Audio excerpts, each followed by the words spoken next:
আমাকে একটিবার ওর সঙ্গে দেখা করিয়ে দাও। একটিবার আমি ওর সাথে দেখা করতে চাই। হঠাৎ কি হলো সেনাপতি মশাইয়ের মায়ের? কাঁদছেন কেন ওই সাধু বাবার কথা শুনে?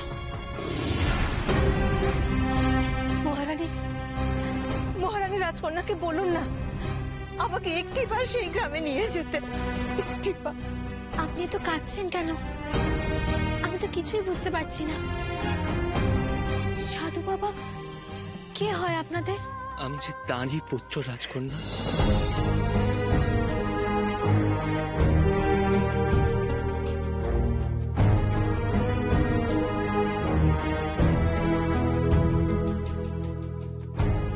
সাধু বাবার ছেলে? হ্যাঁ, তুমি যে সাধু বাবার কথা বলছো তিনি আমারই পিতা, সেনাপতি বীরপ্রতাপ।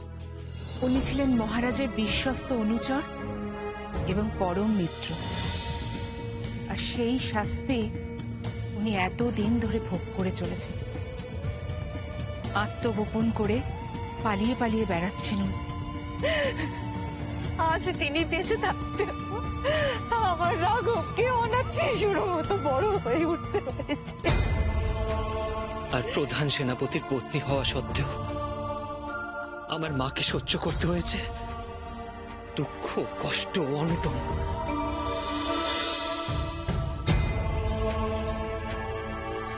এবার আস্তে আস্তে আমি সবকিছু বুঝতে পারছি। সাধু বাবার বলা কথাগুলোর মানে তিনি আমাকে তিলে তিলে প্রস্তুত করেছেন ওই নকল রাজা আর বড় রানী মণিমল্লিকার বিরুদ্ধে লড়াইয়ের জন্য। শরীর চর্চা, অস্ত্র চালনা, যুদ্ধের কৌশল, এই সবকিছু তো আমি তার কাছেই শিখেছি।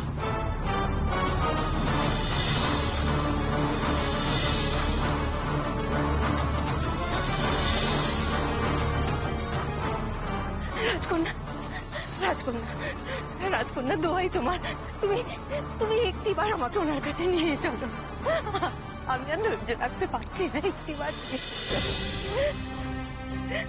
পারো, নিয়ে যা দিদি অরুন্ধতিকে, নিয়ে যা, একবার দেখা করে আসুক সেনাপতি মশাইয়ের সাথে। কিন্তু আমি ভাবছিলাম অন্য কথা মা। কি কথা? সাধু বাবা ফিরে এলে আমাদেরও লড়াই করতে সুবিধা হবে। তিনি আমাকে আর সেনাপতি মশাইকে বুদ্ধি জোগাতে পারবেন। আমি ভাবছি সাধু বাবাকে একটা খবর পাঠাই। মা মুক্ত হয়েছে জানতে পারলে তিনিও খুব খুশি হবেন। কিন্তু তাকে খবর দেওয়া হবে কিভাবে? কিন্তু পারুল, জিরনি গ্রাম তো অনেক দূরে। তুমি বা আমি না গেলে সেই গ্রাম চিনবে কে? অনেক দিন হয়ে গেল আমার পক্ষীরাজ বন্ধুর দেখা নেই। আমি এই দায়িত্ব তাকেই দিতে চাই।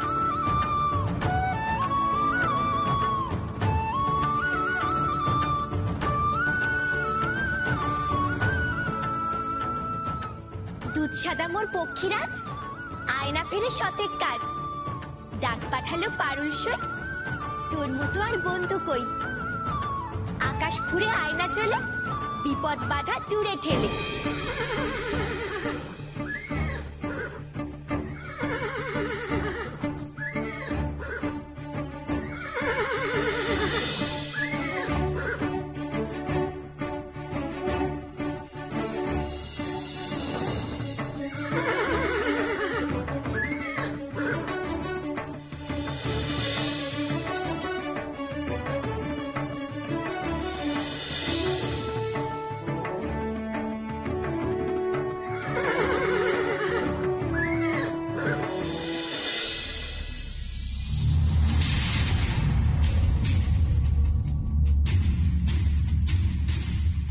তবে নাগরাজের পাতালপুরী থেকে যে রানী পদ্মাবতীকে উদ্ধার করে নিয়ে আসে তার শক্তি অসীম।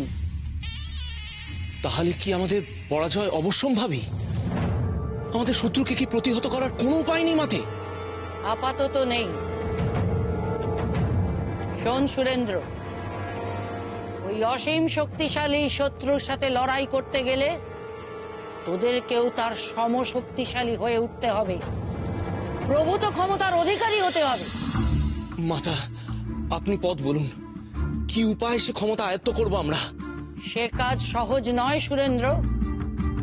অনেক কষ্ট সহ্য করতে হবে, অনেক সাধনা করতে হবে। আপনি যা বলবেন, যেমন বলবেন, ঠিক তেমনটাই হবে। আমি কোনোভাবে আমার সিংহাসন হারাতে চাই না। বলুন আমাকে কি করতে হবে, বলুন। প্রথমেই মণিমল্লিকাকে জাগাতে হবে। ওর মধ্যেই লুকিয়ে আছে সেই শক্তি। মণিমল্লিকার মধ্যে আছে সেই শক্তি? হ্যাঁ, কিন্তু সে কথা সে ভুলে গেছে। মণিমল্লিকাকে সেই শক্তির কথা স্মরণ করিয়ে দিতে হবে।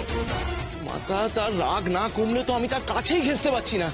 আপনি যেমন করে হোক তার ক্রোধ কমানোর একটা বন্দোবস্ত করে দিন। তার যদি রাগ না কমে আমাদের সমস্ত চেষ্টা একেবারে পণ্ড হয়ে যাবে।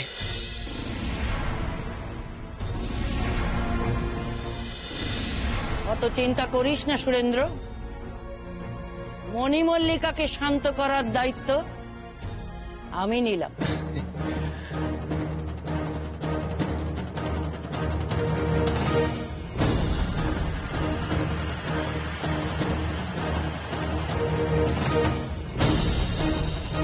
চলুন মাতে, চলুন।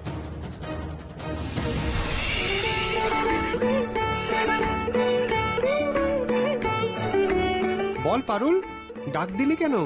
তোকে একবার আমাদের সেই জিরনি গ্রামে যেতে হবে রে পক্ষীরাজ। জিরনি গ্রামে কি কাজ? সেখানে এক সাধু বাবা থাকে, মাঠ পেরিয়ে এক জীর্ণ কুটিরে। সেই সাধু বাবাকে তোকে এখানে এনে দিতে হবে।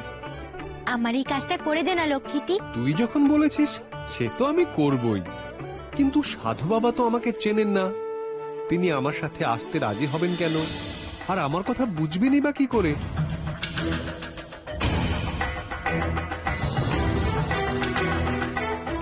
সত্যি তো, এই কথাটা তো আমি ভেবে দেখিনি। তাহলে কি উপায় হবে এখন? সেনাপতি মশাই যদি না আসতে চান? কি উপায় হবে এবার রাজকন্যা? পিতা বুঝবেন কি করে যে পক্ষীরাজ কি বলতে চাইছে বা তাকে পাঠিয়েছে কে? একটা উপায় আছে। কি উপায়? আপনি এক কাজ করুন, খানিক চন্দন বেটে আনুন। চন্দন? হ্যাঁ, আমি সাধু বাবাকে সংকেত পাঠাতে চাই। সংকেত? যান, শিগগির যান। কি সংকেত রাজকন্যা?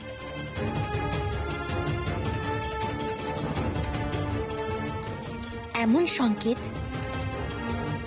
যা দেখে সাধু বাবা আর কালক্ষেপ করবেন না। বুঝতে পেরে যাবেন কে পাঠিয়েছে পক্ষীরাজকে।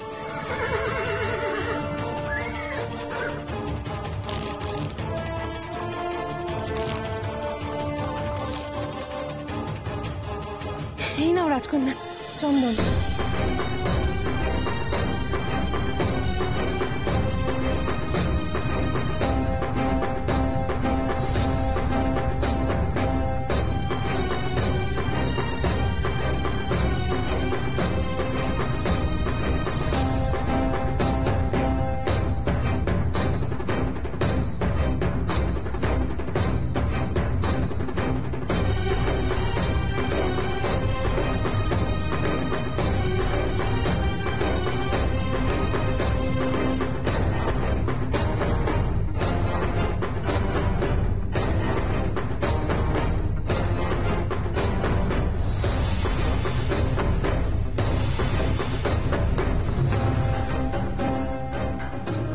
চিন্তা নেই, এবার এই চিহ্ন দেখলেই সাধু বাবা ঠিক বুঝতে পেরে যাবেন আমি পাঠিয়েছি পক্ষীরাজকে তাকে নিয়ে আসার জন্য।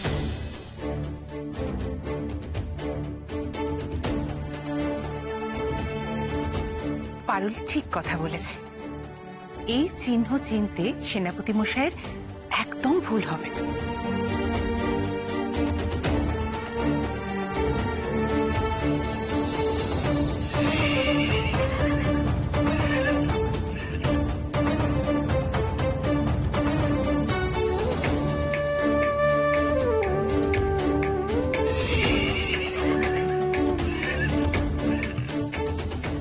পক্ষীরাজ, উড়ে যা জিরনি গ্রামে। গ্রামের শেষে মাঠের পরে যে জীর্ণ ভাঙাচোরা কুটিরটা দেখতে পাবে, সেখানে গিয়ে ডাক দিবি সাধু বাবাকে। আর এই হাতে আঁকা চিহ্নটা দেখাবি। ব্যাস, তাহলে সাধু বাবা সব বুঝতে পেরে যাবে। যা নিয়ে আয় সাধু বাবাকে।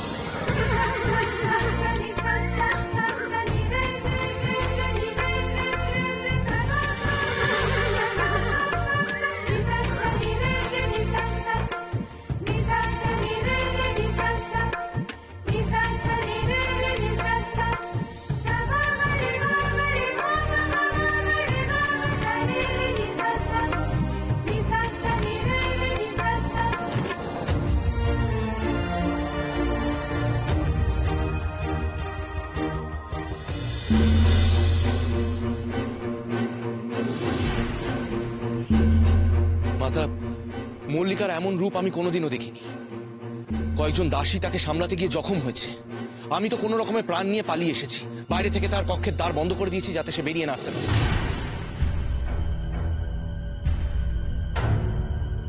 তুই নিশ্চিন্তে থাক সুরেন্দ্র, আমি মণিমল্লিকাকে সামলে নেব। কিন্তু তুই এখন ফিরে যা, আমি মল্লিকার সাথে একটু একা সময় কাটাতে চাই।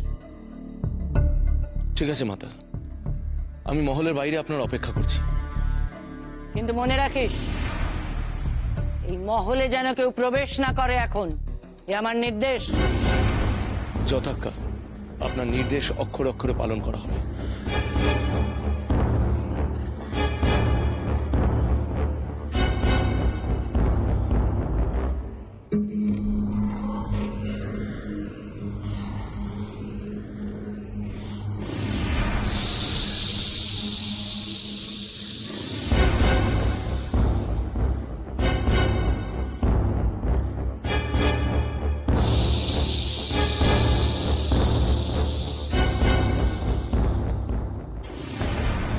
রানী পদ্মাকে যে নাগলোক থেকে ওর শত্রুরা ছিনিয়ে নিয়ে যেতে পারে এ ওর ভাবনাতেও ছিল না।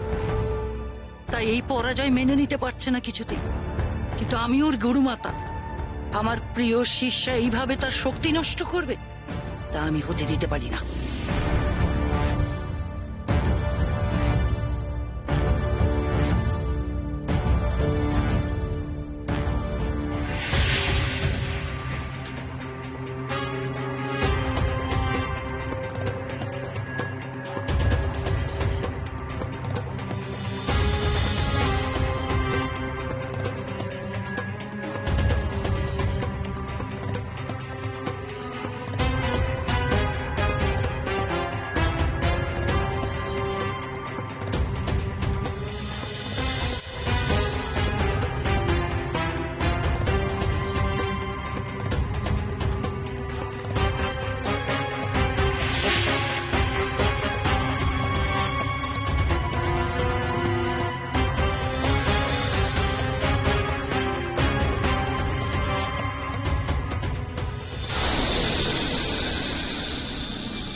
আয় আয় মল্লিকা, আয়।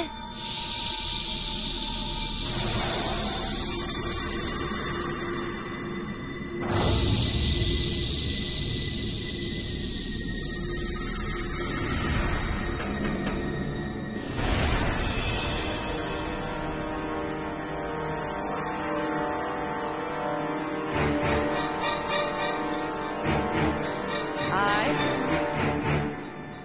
আয় মল্লিকা, আয়।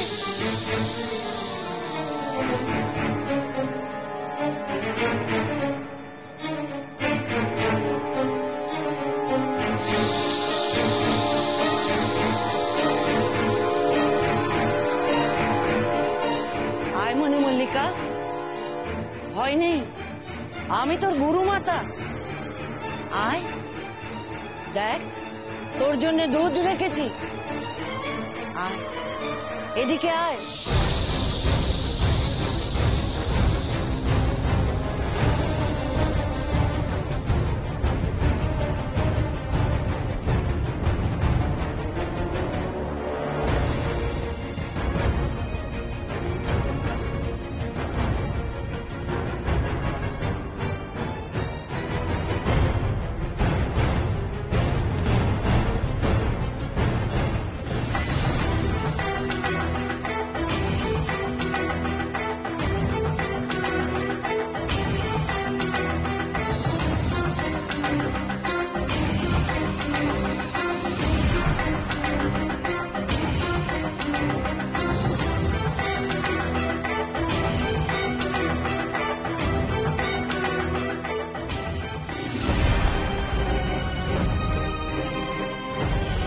শান্ত হ, শান্ত হ মণিমল্লিকা, একেবারে শান্ত হ, শান্ত হ।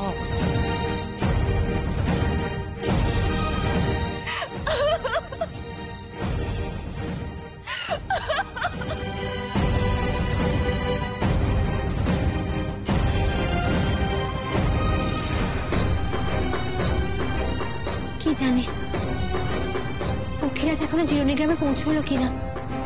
এতক্ষণে তো পৌঁছে যাওয়ার কথা, কিন্তু ও যদি সাধু বাবার কুটিরটা না খুঁজে পায় তাহলে ও তো কাউকে জিজ্ঞেসও করতে পারবে না, কেউ তো বুঝবেও না ওর ভাষা। তাহলে কি হবে? রাজা মহেন্দ্রর জয়, জয় মহারানী পদ্মাবতীর জয়, জয় রাজা মহেন্দ্রর জয়, জয় রাজকন্যা পাণ্ডের জয়, জয় কুমার রাঘবেন্দ্রর জয়, জয় রাজকন্যা পাণ্ডের জয়, জয় রাঘবেন্দ্র?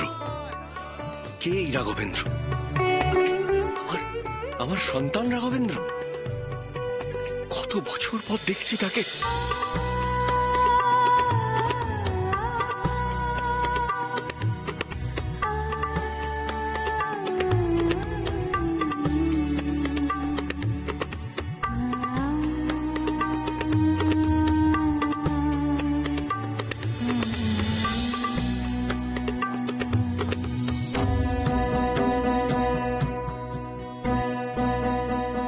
কি দেখছো অমন করে বীর প্রতাপ? এত অবাক হয়ে কি দেখছো? শুভেচ্ছা গ্রহণ করো। আমরা ছিলাম পরস্পরের বন্ধু, এখন আমরা বৈবাহিক সম্বন্ধে আবদ্ধ হয়েছি। হ্যাঁ, এখন আমরা একে অপরের বেয়াই।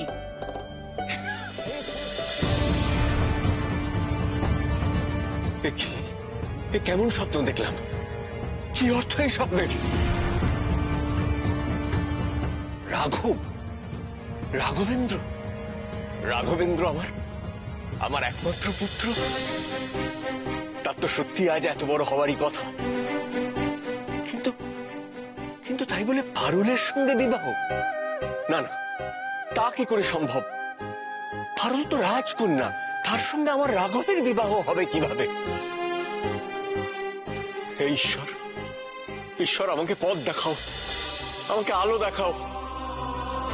বন্দিনী রানী পদ্মাবতীকে তাহলে কি সত্যি উদ্ধার করতে পেরেছে পারুল? পারুলের সঙ্গে কি সত্যি সাক্ষাৎ হয়েছে আমার পুত্র রাঘবের?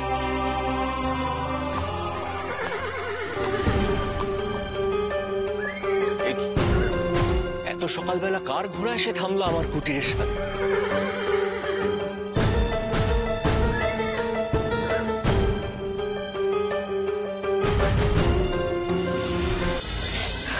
কাঁদিস না মণিমল্লিকা, কাঁদিস না, আমি তো আছি, এত ভেঙে পড়িস না।